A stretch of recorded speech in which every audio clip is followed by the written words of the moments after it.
Hi friends, today వార్తల్లో నిలిచిన నారీ Shakti Vandana act. ఈ యాక్ట్ గురించి ఇప్పుడు మనం డిస్కషన్ చేసుకుందాం. ఈ నారీ శక్తి వందన యాక్ట్ అనేది 106 కాన్స్టిట్యూషనల్ అమెండ్మెంట్ యాక్ట్ 2023లో తీసుకురాబడింది. Key provisions. ఈ నారీ శక్తి వందన యాక్ట్ యొక్క key points are key provisions. First వచ్చి కాన్స్టిట్యూషనల్ ప్రొవిజన్స్.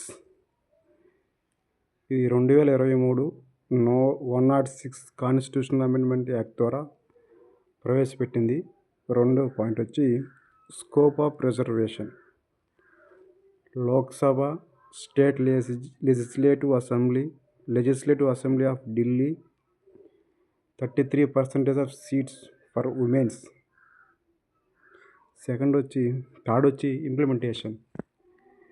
ఫస్ట్గా న్యూ సెన్సస్ అండ్ డీలిమిటేషన్. తర్వాత ఈ యాక్ట్ అనేది అమల్లోకి వస్తుంది. రొటేషన్. ఎవ్రీ డీలిమిటేషన్ తర్వాత ఈ రొటేషన్ అనేది రొటేట్ అవుతూ ఉంటుంది.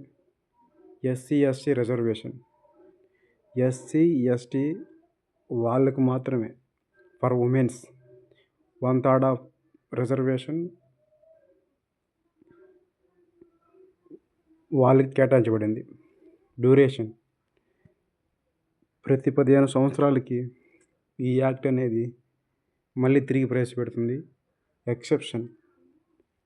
రాజ్యసభ అండ్ లెజిస్లేటివ్ కౌన్సిల్ మాత్రం ఈ యాక్ట్ అనేది అప్లికబుల్ కాదు. ఇంపార్టెన్స్.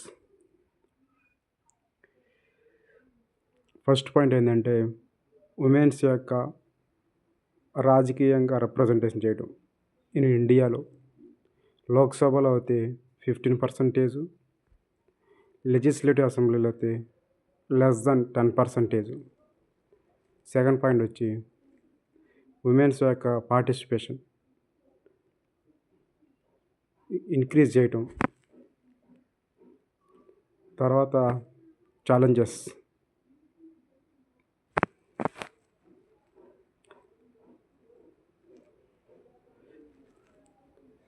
ఫస్ట్ పాయింట్, డీలిమిటేషన్ వల్ల ఈ నారీ శక్తి వందన యాక్ట్ అనేది డిలే అవుతుంది.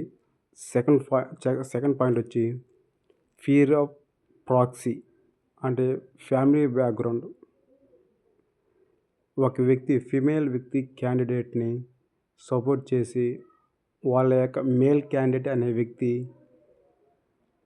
ఆ సీట్స్ ఉపయోగించుకుంటాడు.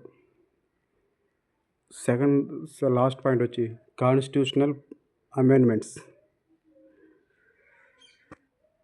రాజ్యాంగంలో 330 లోక్సభలో ఉమెన్స్ వాళ్ళకి రిజర్వేషన్ కల్పించబడింది.